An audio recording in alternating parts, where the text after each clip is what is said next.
Ayan, magandang araw po sa ating lahat.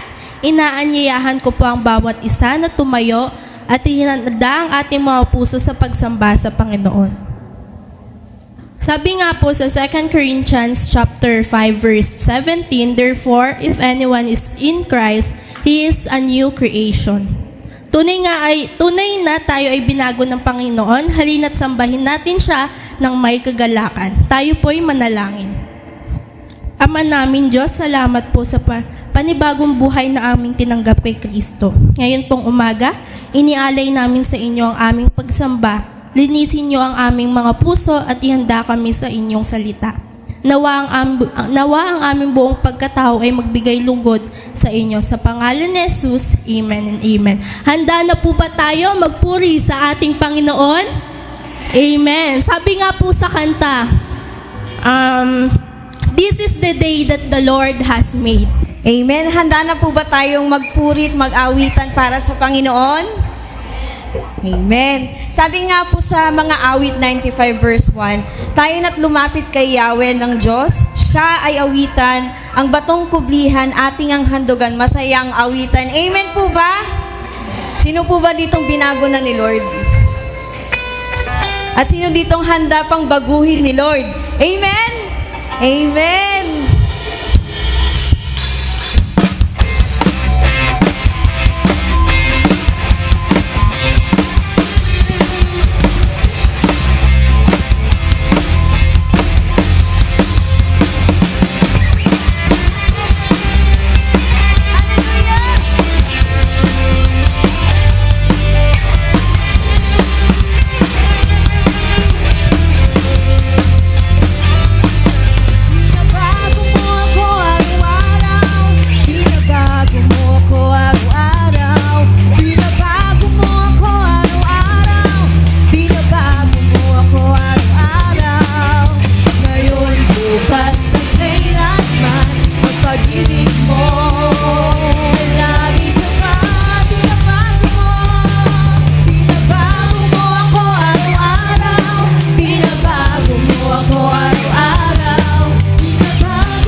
natin ang buhay na Diyos.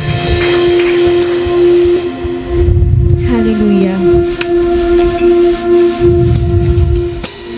Tunay ang tapat ka, Panginoon, sa buhay ng bawat isa. Hindi ka nagbago, Panginoon. Patuloy mo kaming tinatawag, Panginoon, sa presensya mo. Jesus, we welcome you in this place, O God, to bring you honor and all the praises, O God. Ang tanging nararapat lamang sa inyo, Panginoon. Hallelujah. Sadyang kay buti ng ating Panginoon, nagtatapat sa habang panahon, maging sa kabila ng ating pagkukulang, biyaya niya'y patuloy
alam mo at pinaranas mo sa amin, Panginoon, kung gaano ka naging kabuti sa amin sa kabila ng mga pagkukulang namin, Lord. Yes, Jesus. Ika'y tapat sa habang buhay. Ika'y mabuti magpakailanman. Hanggat ako ay nabubuhay, awitin ko ang kabutihan ng Diyos. Church na sing, ika'y tapat sa habang buhay. Ika'y mabuti magpakailanman. Hanggat ako ay nabubuhay, awitin ko ang kabutihan ng Diyos. Ika'y tapat sa habang buhay. Ika'y mabuti magpakailanman. Hanggat ako ay nabubuhay, awitin ko ang kabutihan ng Diyos. Awitin ko ang kabutihan ng Diyos. Jesus. All the glory and honor belongs to you, Jesus. Purihin ka, Panginoon. In Jesus' name, Amen.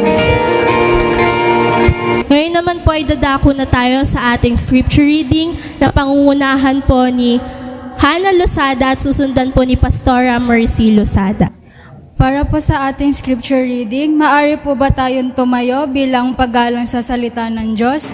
Kung kayo po ay may mga Biblia, sabayan po ninyo ako sa pagbasa mula sa 2 Corinthians chapter 5 verse 17. 2 Corinthians chapter 5 verse 17. Therefore, if anyone is in Christ, he is a new creation. The old has passed away, behold, the new has come. Sa Tagalog, kaya't kung nakipag-isa na kay Kristo ang isang tao, isa na siyang bagong nilalang. Wala na ang dati niyang pagkatao, sa halip ito'y napalitan na ng bago. Pagpalain po tayo ng salita ng Diyos, maaari na po tayong maupo. Mapagpalang araw sa ating lahat. Amen. So, ayan. So, kahapon, introduction muna. Kahapon, habang naglilinis kami dito mga women, sabi ko sa isip ko, baka kunti lang ang a-attend ngayon kasi halos nasa bakasyon lahat. Kaya sabi ko, Lord, sana iilan lang ang nakaupo dyan. Sabi ko kahapon sa isip ko lang habang naglilinis kami. Pero salamat sa Panginoon at marami tayo. Bagamat maraming absent din, maraming nasa bakasyon pa. So salamat sa Panginoon at nakasama natin ang mga medyo matagal na nating nakasama ay hindi nakasama. At thank you din sa Panginoon dahil nandito din sila Elson at saka si Donna. Welcome po ulit sa ating pananambahan. Okay, so ngayon po ay last Sunday ng April. So April 26 at last na topic na natin sa buong isang buwan po yung the Savior, the cross and the resurrection life. So nung unang Sunday, ang pinag-aralan natin, ang topic natin ay patungkol sa the empty tomb, the full life. At makikita ba ito sa John chapter 20 verses 1 to 18. Kapag mayroon po kayong time, pwede nyong balikan po yung mga natapos po nating mga narinig na mga message po. And then, second Sunday, mayroon po tayong, topic natin is about the power of Christ resurrection, ang muling pagkabuhay ng ating Panginoon. At ito po ay makikita naman natin o matatagpuan natin sa Philippians chapter 3 verses 10 to 11. And then, last Sunday, ito po yung assurance of salvation. So, ito yung salvation, ito yung mayroon na tayong katiyakan na tayo ay ligtas. So, makikita po ito sa Romans chapter 5 verses 1 to 11. At ngayon po, magtatapos na po yung topic natin sa buong isang buwan. Ngayon naman ay pag-aaralan natin, samahan niyo po akong pag-uusapan natin ang walking in new life. At isang verse lang po ito at napakahalaga na verse sa atin po, sa ating lahat. Ito po ay matatagpuan sa 2 Corinthians chapter 5, verse 17. So, pag napansin natin, simula nung first Sunday, di ba, pinag-usapan natin yung namatay si Jesus dahil sa ating kasalanan, tinubos tayo sa ating mga kasalanan, at hindi siya nanatiling nandun lang po sa cross. So, siya ay inilibing, doon, nilibing siya po, at hindi siya nanatiling nandun lang siya sa libingan. So, after 3 days, ano pong nangyari sa kanya na resurrect po siya. And then, muling pagkabuhay. So kasama po tayo doon sa muling pagkabuhay ng Panginoon dahil tinubos tayo sa ating mga kasalanan, ibinaon na ng Panginoon, inilibing na yung mga kasalanan natin at muli siyang nabuhay dahil mayroon pa po siyang mahalagang ipaparating sa bawat isa sa atin. At nagkaroon po tayo syempre ng assurance. Mayroon po tayong assurance sa salvation natin. Tiyak ba kayo na may assurance tayo sa salvation natin? So mayroon po kapag syempre tinanggap natin ang ating Panginoon, mayroon tayong katiyakan. So kung mayroon na tayong katiyakan sa ating buhay, ano ang gagawin natin? So this time, pag-uusapan natin walking in new life. Paano ba tayo mamuhay? So, walking in new life, ito rin ay pwede nating sabihin na pamumuhay sa bagong buhay or paglakad sa bagong buhay o nagsisimula ng bagong buhay. So, lahat bago, di ba? So, or pwede namang pamumuhay ng bago. Ayan po. So, kapag sabi dyan sa ating text ngayong umaga, sa 2 Corinthians chapter 5 verse 17, ang sabi niya, therefore, if anyone is in Christ, he is a new creation, the old passed away, behold, the new has come. So minsan, hindi lang minsan, maraming beses na po natin nababasa ito, maraming beses na natin naririnig ang salitang ito, pero kumusta naman po ang salita ng Panginoon sa atin? Ito po ba ay sinusunod natin? Okay, so yung therefore dito, ito po yung conclusion po kapag binasa natin simula siguro sa verses 13, 14, 15, at ito siya ay sa 15 siya, di ba? Ang Diyos ay namatay para po sa ating mga kasalanan, tinubos niya tayo, at nung tinubos na tayo ng ating Panginoon, kahit sino sa atin, ikaw, ako, ay mayroong new creation na tayo. Mayroon na tayong bagong buhay. Okay, so mayroong kwento dito. May isang lalaking matagal na nakakulong. So hindi naman to bago sa inyo siguro na kwento. Ito ay mga narinig ninyo at ito ay nakikita ninyo sa mga kapitbahay natin. Siguro kung mayroon tayong mga ganyan. So ito siya ay nakakulong ng matagal na panahon.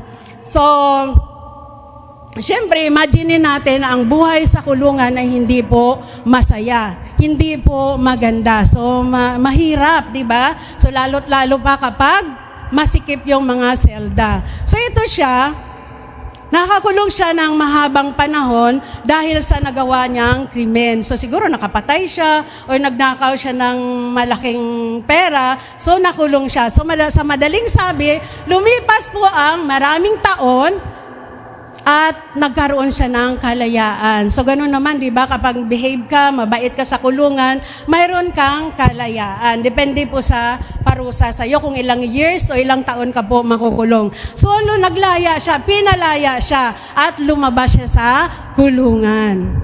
So, malaya na siya, wala na siya doon, hindi na siya nakatira sa masikip na kwarto or selda. So, malaya na po siya dahil nakalabasan siya. So, ito po yung nakakalungkot. Okay, dahil kahit malaya na siya, nasa labas na siya, syempre dapat mamuhay na siya ng mapayapa, mamuhay na siya ng tawag nito yung komportable na sa kanyang buhay dahil nasa labas na siya. Pero anong nangyari? Ito yung nakakalungkot. Dahil sa kanyang paglaya, bumalik ulit siya sa selda. Bakit bumalik siya sa selda? Dahil doon siya doon siya komportable, doon siya nakakatulog ng maayos dahil sa ilang taon na ng kanyang buhay, doon siya naging komportable sa kanyang buhay. Kahit tayo din minsan, di ba? Kapag kayo ay nagbakasyon o pumunta sa isang lugar na hindi po ninyo sanay po yung bahay, di ba? Sabi natin, namamahay tayo. Hanggang magdamag na lang, kahit ipikit natin yung mata natin, hindi tayo makakatulog. Dahil hindi tayo komportable sa ating higaan. Kahit malambot man yan siguro or naka-aircon ka, dahil hindi ka sanay doon, so hindi ka naging komportable. So, ganun din ang ating buhay Kristiyano. Dahil sabi di ba sa ating text, therefore, if anyone is in Christ, he is a new creation. So, minsan, di ba, tayo ay pinalaya niya ng Panginoon, tayo ay niligtas na ng Panginoon, pero anong nangyayari sa atin? Minsan di tayo nagiging sa buhay natin, di ba? Binabalikan pa natin yung mga nakaraan natin. Ayan. Kasi syempre, di ba, minsan sa ating, syempre sabi natin, tayo ay tao lang. Minsan masarap ding balikan yung mga nakaraan, lalong-lalo ka kapag hindi naman totoo yung pagtanggap mo sa Panginoon. So, tayo ay pinalaya na ni Kristo, pero patuloy nating binabalikan yung mga nakaraan natin sa buhay. Paulit-ulit.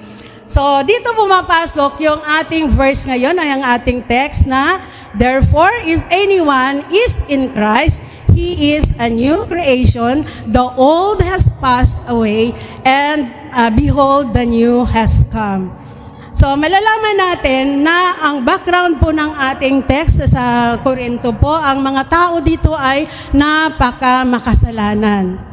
Sila po yung mga tao na pagpunta doon ni Pablo, nakikita niya kung ano yung mga ginagawa ng tao. Talagang kung ngayon sa atin, sa time natin ngayon, ang dami nating nakikita mga tao na mga masama. So sa time din nila noon, marami ding mga tao na ganun sa Corinto po. So sila po yung mga taong mga taong immorality, yan po yung ginagawa nila hanggang ngayon, makikita rin naman natin yan, di ba? So immorality, idolatry, yan, nagsasamba sa mga hindi totoong Diyos at mga worldly living. So ayan po, so nag-ano sila sa mga idols, yung iba naman nagsasacrifice or nag-worship sila sa mga idols. So hindi lang yan, at marami pang iba ang ginagawa nila na itong lahat ay hindi kalugod-lugod sa harapan ng Panginoon. Pero anong sinabi ni Pablo sa kanila? Sabi niya sa mga taga-Korinto, hindi lang kayo inayos, kayo ay binago mula sa loob. Okay, so hindi lang sila inayos, sila ay binago mula sa loob. So ngayong umaga po, intro pa lang yun. Ngayong umaga, mayroon po tayong siguro 4 na pag-uusapan po ng mga points patungkol po sa ating text. So bago po yan, tayo po muna ay manalangin. Panginoon, maraming salamat po o Diyos sa araw na ito na pinagkalob niyo sa amin. Salamat muli Lord sa inyong salita na nagpapaalala sa amin, Panginoon, kung sino po kami sa inyong harapan. Lord, I pray, Father God, that continue to bless, continue to guide us, Lord, sa mga oras na ito, Panginoon. Itago niyo rin po ako, Panginoon, sa inyong likuran. At dalangin ko po o Diyos na patuloy niyo po akong gamitin at patuloy niyo pong bigyan ng karunungan, Panginoon. Maging ang congregation natin, Panginoon, ay tinataas ko rin po sa inyo. Nawa, Lord, na puspusin niyo po sila ng iyong banal na Espiritu, Lord, na maunawaan po nila, Panginoon, ang salita niyo sa araw na ito, Panginoon, at ipamuhay po namin habang inaantay ka namin sa inyong pagbabalik. Thank you so much, Father God. Ito po ang aming dalangin sa tanging pangalan lamang ni Jesus. Amen and amen. Okay, so unang puntos po sa ating pag-aaralan ngayon, ang ating bagong pagkakakilanlan. So, in Christ. Ano ba yung bagong pagkakakilanlan natin? So, nung nag-resurrect si Jesus Christ, so kasama tayo doon sa kanyang, mayroon siyang purpose. Kasi kung nandun lang po siya sa tomb, na natili po siya doon, wala na, tapos na ang lahat. So, nandun lang siya, hindi siya nabuhay muli. So, wala tayo ngayon. So, kaya malaki pong halaga ang kanyang pagkabuhay na muli. So, ano bang ibig sabihin ng if anyone is in Christ?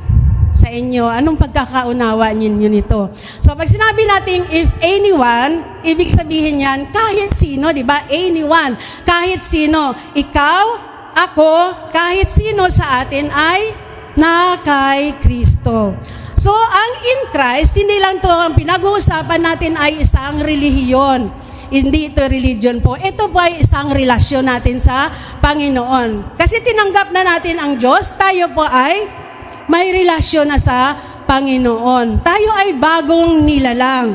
So, di ba, sabi dito, ang sino mang tumanggap kay Kristo ay binago na ng Diyos. Hindi lang sa panlabas na anyo natin, kung hindi importante po yung sa puso at pagkatao natin. Tinanggap nga natin si Jesus Christ sa buhay natin, pero kumusta naman po? Ipinamumuhay po ba natin? Okay, so sabi po, hindi lang sapat na naging every Sunday, nandito po tayo. Hindi lang sapat na nagiging church goer tayo. Hindi din sapat na ang pagiging mabuting tao tayo. Kasi mabuti naman ako, ganyan ginagawa ko, mapagbigay ako, or ano yung mga ginagawa natin ng mga kabutihan, hindi din sapat po yun. At kailangan tayo ay na kay Kristo. Yun po yung pinakamahalaga sa atin. Kapag ikaw ay is in Christ, ano ang ginagawa natin? Kasi ang Panginoon na po, hindi na yun po yung buhay natin, yung sarili natin, ang sinusunod natin kundi ang Panginoon. Naalala ko nga yung fourfold gospel ba yun? Yung maliit na pamphlets noon, yung sarili mo yung nakaupo doon, tapos si Jesus, ano po yung ayun, four spiritual laws. So yung ikaw yung nakaupo doon, tapos yung ikaw pa rin yung nasusunod, yung Panginoon hindi. Pero alam mo at kilala mo ang Diyos, di ba? So tayo pa rin, ang sarili pa rin po natin ang nasusunod. Pero ang sabi niya, kapag ikaw ay in Christ, nasa Panginoon na tayo, kasama na po natin siya, tayo ay may bagong identity. Ano ba yung bagong identity natin?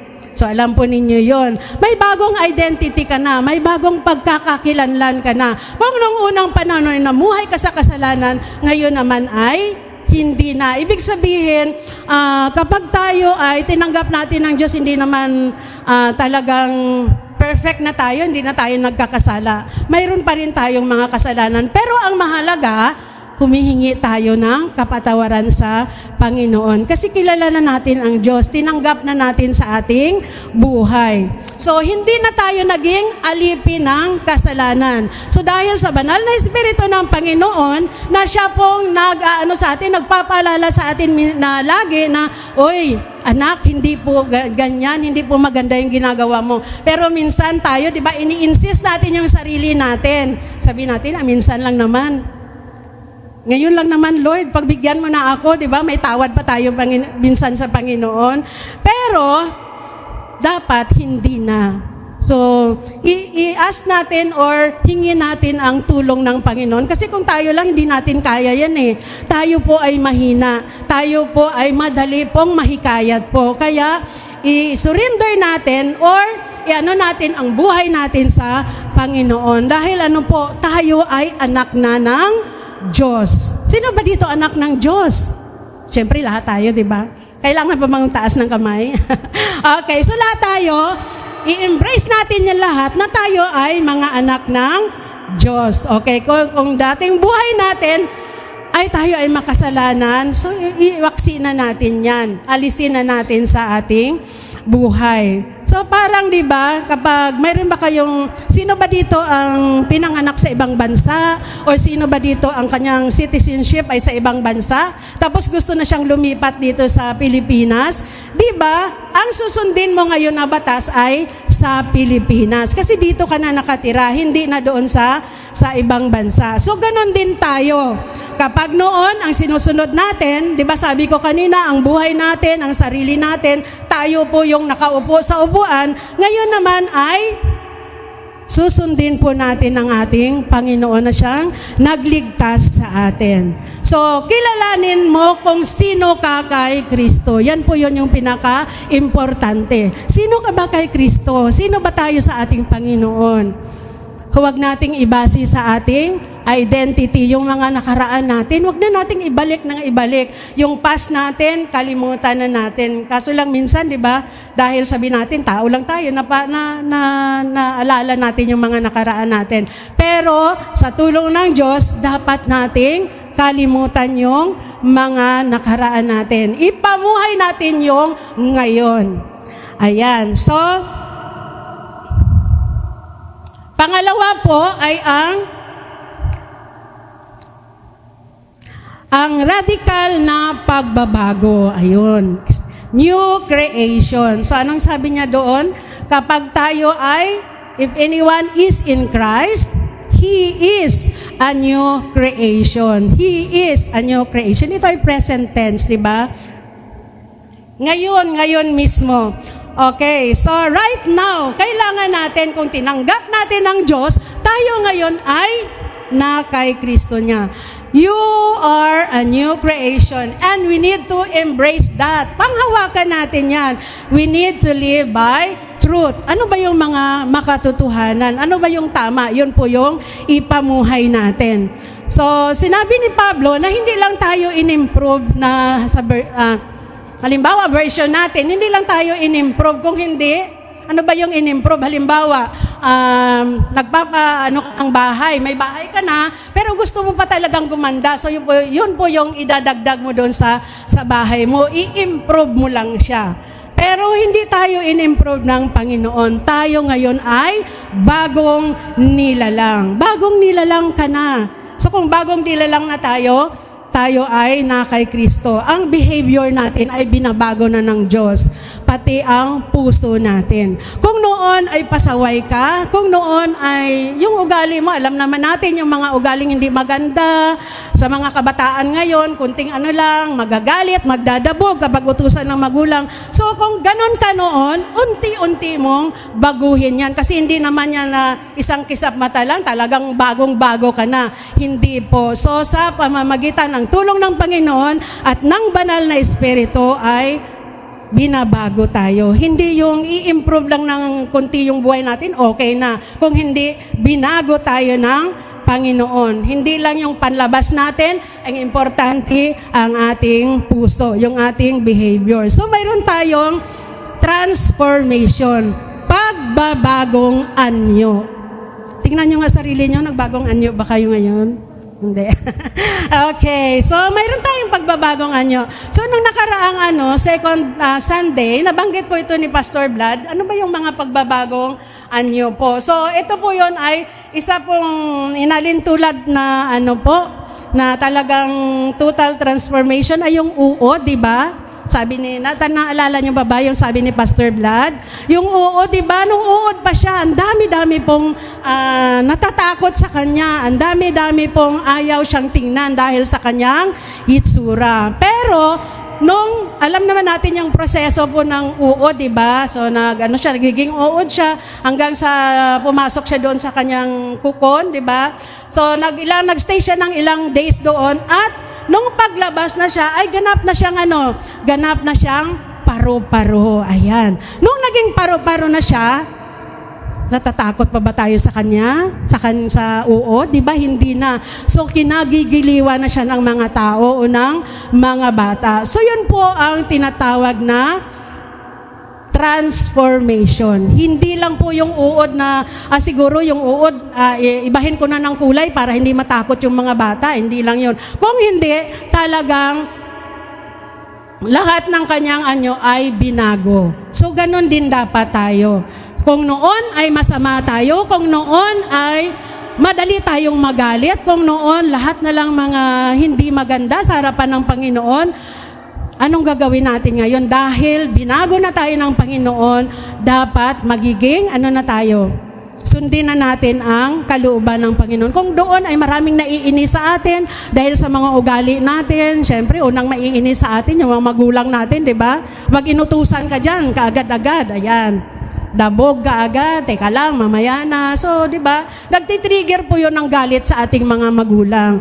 Pero, kapag tayo ay binago na ng Panginoon, unti-unti na nating nalalagpasan at nawawala yan sa ating buhay. So, di ba, mayroon tayong inaano minsan sa ating sarili na, syempre, ganito na ako ipinanganak. Payag ba kayo na kapag pinanganak kayo, nabuhay ka dyan sa community or sa ganyan ka nakasama, gusto mo lang na ganon? Kasi mayroong mga tao minsan, ganito na ako hindi na talaga ako magbago. Hindi po yun. Tigilan natin po yung mindset na yan, na ganito na ako talaga. So, kailangan, kapag sinabi nating na kay Kristo na tayo, mayroon na tayong pagbabago. Ang Diyos lamang po ang may kapangyarihan na baguhin tayong lahat. Hindi natin kaya po yung sarili natin, hindi natin kaya ang ating mga sariling baguhin natin. Ang Panginoon lang po.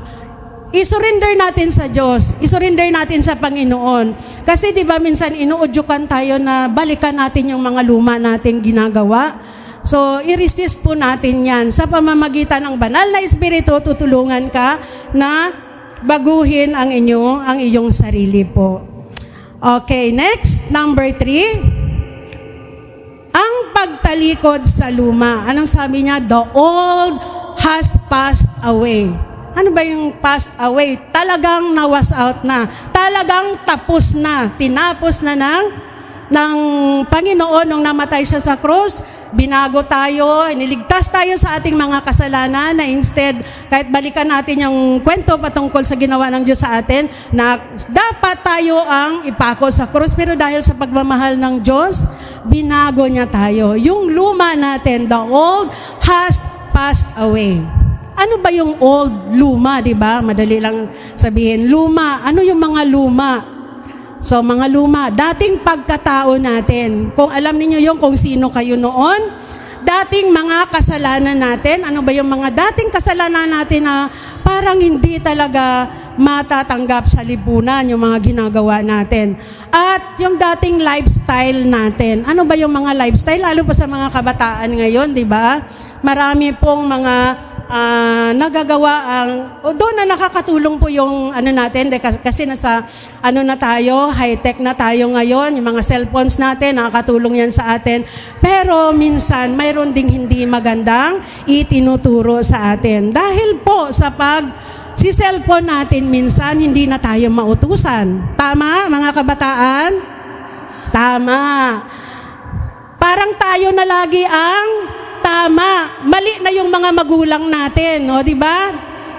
So ganun po. Hindi po pinagbabawal ang cellphone, wala po akong sinabi, pero kailangan gamitin sa tama. Hindi ka na talaga dyan matatawag ng mama mo, hindi ka na mautusan dahil naglalaro ka ng, ano ba yung nilalaro nyo? Yung ML daw. At marami pang iba. Kasi kapag tigilan mo yan, matatalo ka. Sino ngayon ang gusto mong sundin? Ang sarili mo o ang utos ng mama mo? Kasi yun ang ng Panginoon na sundin natin ang ating mga magulang. So, kung naalala pa ninyo yung mga verse ninyo simula nung bata pa kayo, di ba? Children, obey your parents. Ayan, so sinigway ko lang. In the Lord, for this is right. Pero ngayon, parang hindi na Lalo pat ng mga bata ngayon ay sobrang matalino na. Ayan. Yung mga magulang na yan ang susunod sa kanila. Sana naman dito sa mga bata dito sa NCAF family, hindi ganon, no? Na ang magulang na ang susunod sa mga bata. Hindi na yung mga bata ang susunod sa magulang. So, natin yan. Iwaksi natin yung mga ugaling ganyan. So, sabi po dito, ang luma po ay lumipas na. So, parang di ba? Kapag kayo ay mayroong damit na isinuot na, lalong-lalo pa ngayon na tag-init, Di ba, kunting ano mo lang, wala ka sa electric fan, wala kang aircon, pawis na pawis ka na. So, di ba, marumi na siya dahil sa pawis mo. So, kung mayroon ka lang naman na isusuot, mayroon kang bagong damit, o hindi naman siya bago pero malinis, yung ano pa ba, yung naisuot mo na, yun pa rin ba yung pantulog mo? Siyempre, di ba, hindi. So, kailangan, yung bago o yung hindi pa natin nagamit, yun ang ating isusuot. So, ganun din po sa ating Kristiyanong pagkatao, yung ating Christian life po. Kailangan natin bitawan o iwaksin natin ang galit. Siyempre, hindi ko naman sinabi na huwag kayong magalit. Pero yung galit, siyempre, na hindi kayo nagkakasala. Yung lahat na lang ng mga ano dyan, lumalabas na. So, hindi ganon. So, iwasan yung galit, yung mga iwaksi po yun. Kung noon, madali kang magalit, ngayon, unti-unti mo nang nakokontrol yung sarili mo.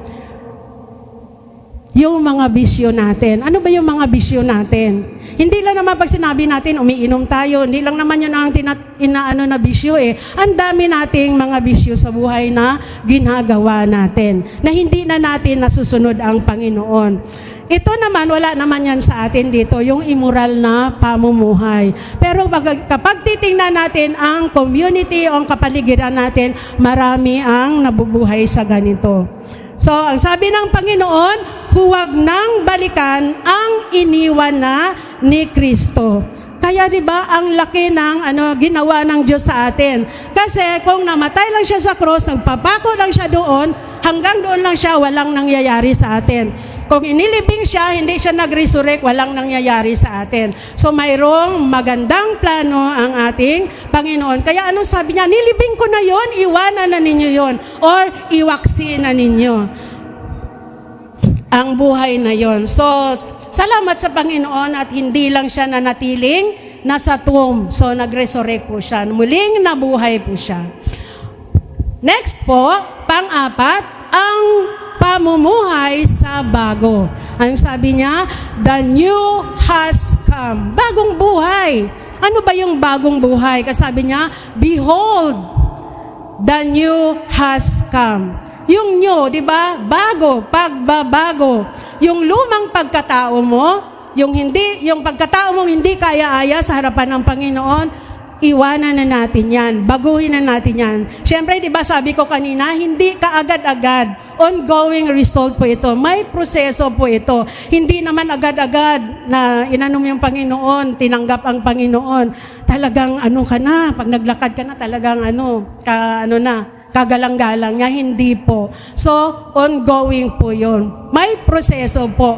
Kung tayo ay na kay Kristo na. Pero, ang nakakatakot po dyan, di ba? Kung balikan natin yung nakaraan natin. So, yun po yung i-ano natin sa Panginoon. Yun po yung i-ano natin talagang hindi na. Okay, so ang bagong buhay ay dapat nakikita sa atin. Sa pananalita, sa pag-iisip natin. Hindi ko man nakikita ngayon ang pag-iisip ninyo, pero alam ng Diyos kung anong iniisip ninyo. Pakikitungo natin sa kapwa natin, sa mga tao, or sa decision natin. So, tayo ay, the new has come, tayo ay bagong nilalang. Bagong ikaw. Bagong mercy. O sabihin nyo nga, pangalan ninyo, bagong Helen, bagong LJ, ayun na po tayo ngayon. Ayan, so bago na tayo sa tulong ng Panginoon.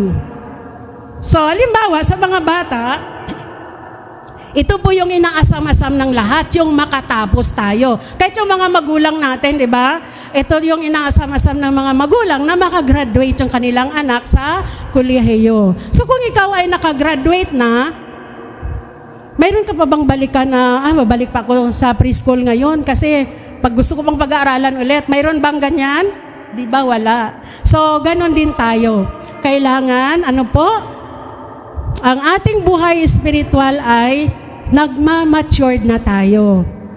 Mayroon tayong, may maturity po sa buhay natin. Mamuhay tayo na ayon sa salita ng Diyos. Ano ba yung salita ng Diyos? So, alam po ninyo yan. Basahin po ninyo ang inyong mga Bibles o sa cellphone man kapag Hindi natin sabihan kapag mayroong time. Mayroon tayong time palagi. At syempre, ito yung sa gabay ng banal na Espiritu. Ayan. So kapag parang minsan may gagawin tayong hindi maganda, di ba? Parang nagano sa isip natin na hindi So kinakausap tayo ng banal na Espiritu.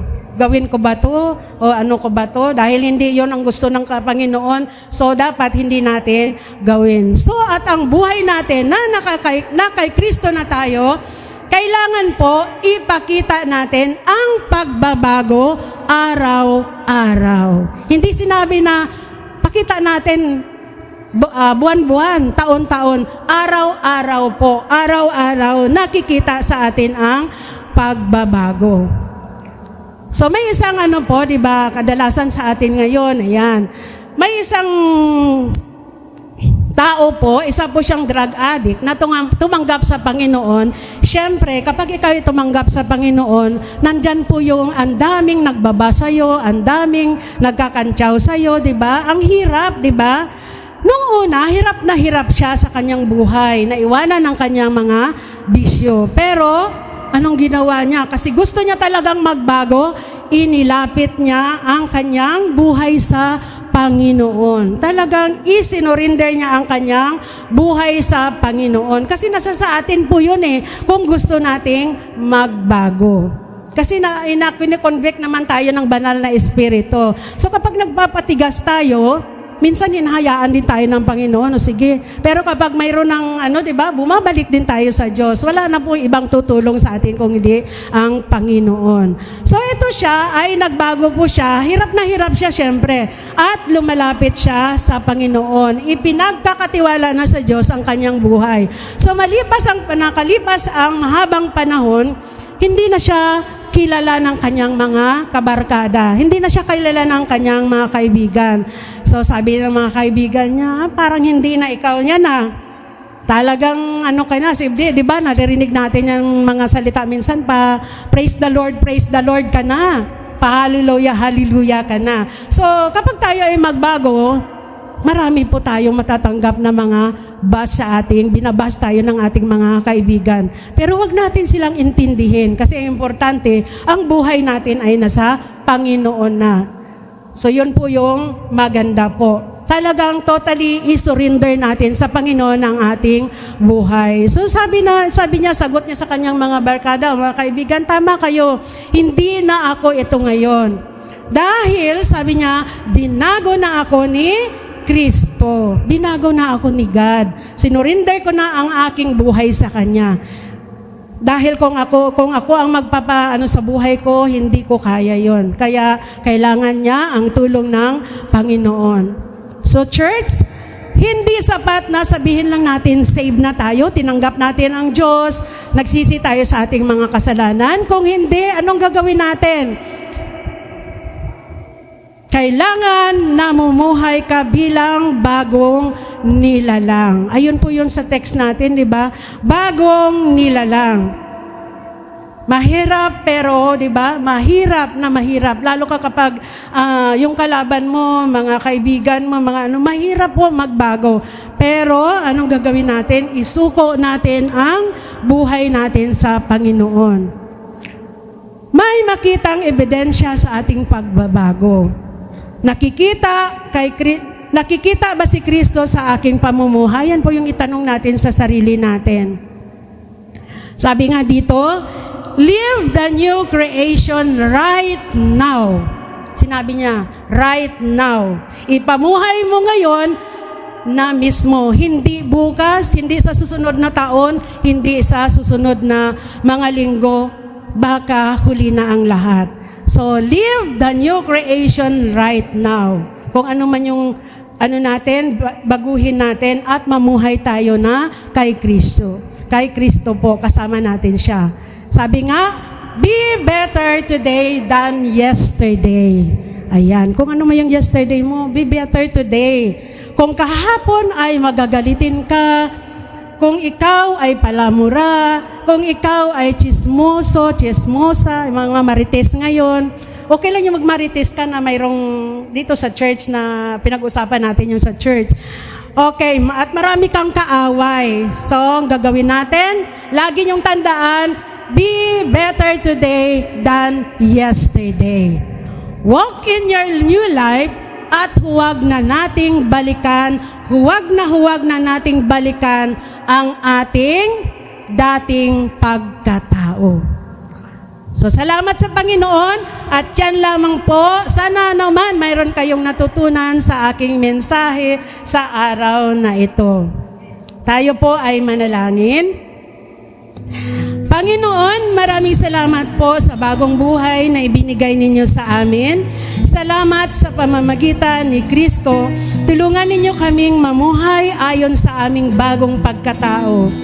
Bigyan ninyo kami ng lakas na talikuran ang aming nakaraan at yakapin ang buhay na nais ninyo para sa amin. Nawa makita sa aming buhay ang tunay na pagbabago. In Jesus' name we pray, Amen. Ngayon naman po ay dadako na tayo sa ating offertory na pangungunahan po ni Luis Joy Malang. Ngayon naman po ay dumako na tayo sa ating tithes and offering. May babasahin lang po ang maikling passage mula sa 2 Corinthians chapter 8 verse 1 to 5. Ang sabi rito, ibig kong ibalita sa inyo mga kapatid, ang nagawa ng pag-ibig ng Diyos sa iglesia ng Macedonia. Dumanas sila ng matinding kahirapan at ito'y isang maigpit na pagsubok sa kanila. At sa kabila ng kanilang paghihikahos, masayang-masaya pa rin sila nagbigay at bukas ang palad sa pagbibigay.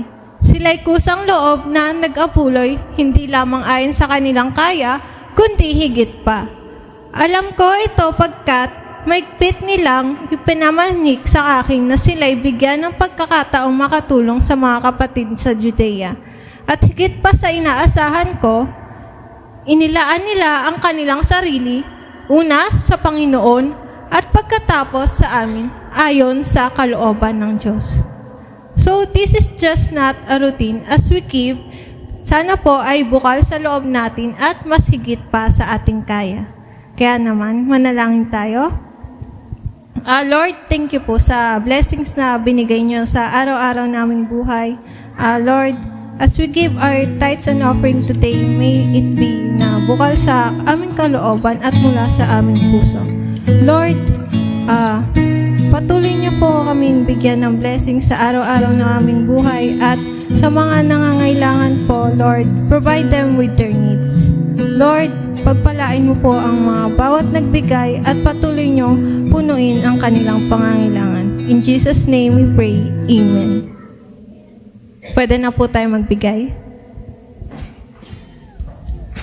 One of the best ways that we can prove that we love the Lord is by giving.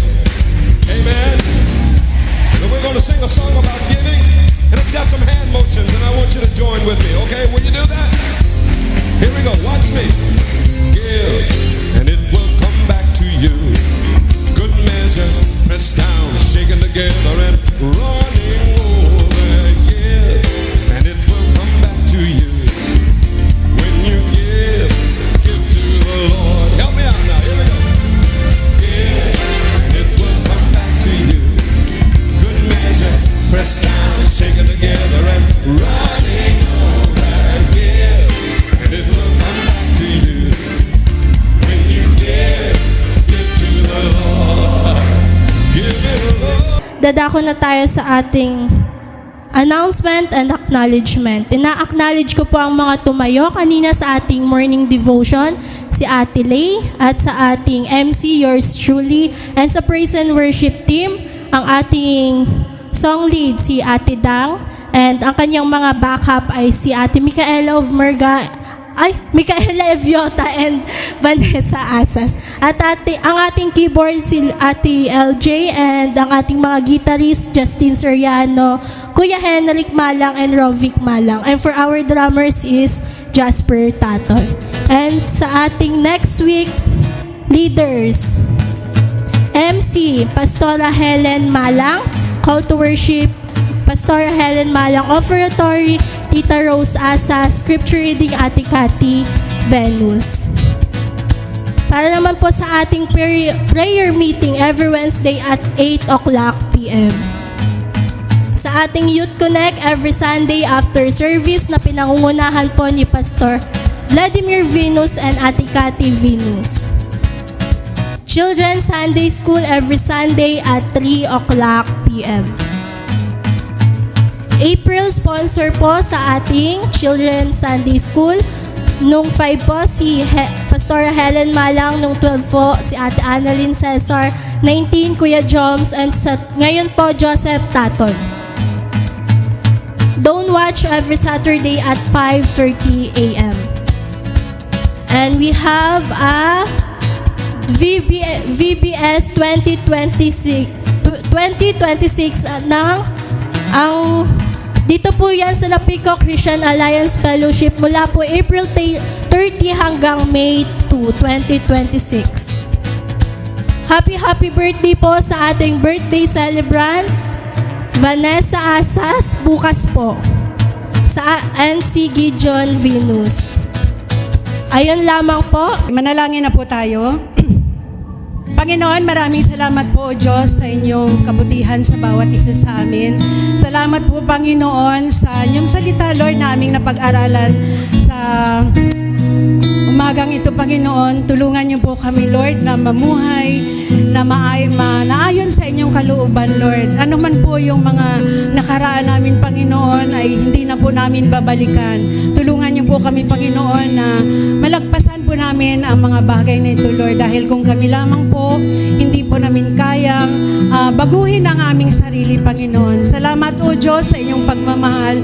Dahil kayo po, Panginoon, ang lahat ng mga kasalanan namin, Lord, ay inako niyo po sa cross ng Kalbaryo, Panginoon. At kami ngayon, Lord, ay mga bagong nilalang na Panginoon. Salamat po, O Diyos, sa inyong dakilang pagmamahal sa bawat isa sa amin. Lord, sa araw nito, Panginoon, sa inyo po namin, ipinagkakatiwala ang lahat. Dalangin ko po, O Diyos, anuman, Panginoon, ang mga pinagdadaanan, anumang mga problema, anumang mga circumstances, Panginoon, na kinakaharap ng inyong mga lingkod, ng inyong mga anak, Panginoon. Tulungan niyo po sila, Lord. Tugunin niyo po, Panginoon, ang kanilang mga hinihiling na ayon sa inyong kalooban. Salamat po, O Diyos, at sa buong isang linggo nito, Panginoon, sa inyo ko po, Lord, ipinagkakatiwala ang buhay namin. Tulungan niyo po kami, i-guide niyo po kami, Lord, sa mga gagawin namin, sa mga may trabaho, Panginoon, na pumapasok araw-araw. I pray, Father God, na ingatan niyo po ang bawat buhay po nila, Lord, sa kanilang pagta-travel, Panginoon. Anumang mga kahirapan, Lord, ang aming mga hinaharap, tulungan niyo po kami, Panginoon. Lord, salamat sa lahat-lahat. Salamat, Panginoon, na sa kabila, Panginoon, ng mga krisis, Lord, na naranasan namin sa aming buhay. Narito pa rin kami, Panginoon, patuloy na naglilingkod sa inyo, patuloy, Panginoon, na mag-worship sa inyo, Lord. Salamat, Panginoong Jesus. Salamat din po sa mga anak niyo, Panginoon, na nandirito sa mga oras na ito, Lord. I-bless niyo po ang bawat tahanan po nila, bawat pamilya, Panginoon, na kanilang inirepresenta, Panginoon. Kayo po ang magpala, Lord, sa bawat buhay po nila. Dalangin ko po, O Diyos, na sa aming pansamantalang paghiwa-hiwalay sa lugar na ito, Lord. Dala-dala po namin, Panginoon, ang inyong mga blessings. Dala-dala po namin, Panginoon, ang pagpapala, Lord. At sa buong isang linggo, Lord, ingatan niyo po ang bawat isa sa amin. Ito po ang aming samot dalangin, Lord, na may pasasalamat sa tanging pangalan lamang ni Jesus. Amen and amen. Palakpakan po natin ang ating Panginoon.